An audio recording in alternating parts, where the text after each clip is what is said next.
I lived with a murderer and didn't even know it. In 2020, I was 15, living with my brother, in a shitty rundown apartment. My mom kicked me out the year before.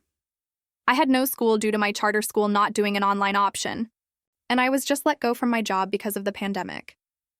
My brother and I are struggling to make ends meet with just his income, until he meets this guy named Aaron at a bonfire party.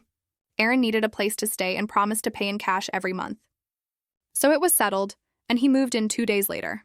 Don't get me wrong, Aaron was weird. He wouldn't really shower, was really possessive about his things, would go on rants about wanting to kill cops, and would constantly order from Pizza Hut like every day.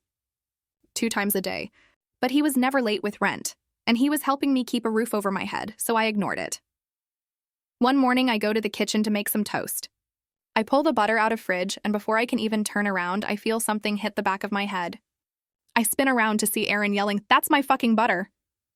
I drop the butter on the table, telling him sorry, but he straight up backhands me in the face. I'm seeing stars at this point. And this grown-ass man is going on a rant about how I never contribute to the bills, and I'm always eating his food. He finally calms down after 20 minutes of ranting, hands me the butter, and apologizes. Immediately, I tell my brother, who says he'll take care of it. The next week, we're all sitting in the living room when Aaron, out of the blue, says, "You know, brother's name, I thought about shooting you the other day when you told me I have to be nicer to my name. Then you left, and I had time to think about it. I'm so proud of myself." My brother asked him if he even had a gun, to which Aaron responds, "I might. It's none of your business." Months later, my brother and I have completely distanced ourselves from Aaron after he went on a meth binge and jumped out of the second-story window. He didn't even go to the hospital, BTW. He begged us to not call 911. It was like a stranger living in our home. We didn't speak. The last day I saw him, he asked if he could borrow my car for $15. I had bought a $700 shitbox in my brother's name over the summer. Money was tight, so I said sure. I wish I never did that. Kid hours go by, and I'm getting worried.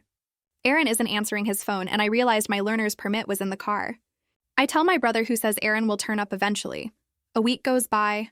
I've given up all hope of ever seeing my car again. I'm absolutely crushed. Then my brother gets a call from South Carolina State Police. The car was impounded in South Carolina, 9 hours away. Turns out Aaron had a warrant out in Florida, and when he got pulled over in South Carolina, he decided to run for it. They caught up to him after he busted all 4 tires, mind you, and expedited him back to Florida. You may be asking what his warrant was for. He shot his cousin in the head a year prior over a dice game, and a girl. He fled the state shortly after, slowly making his way north, and by the time the cops pieced together the puzzle, he was long gone. He was making his way south again, for an unknown reason, and was pulled over for a taillight being out. In case you're wondering, I never saw my car again.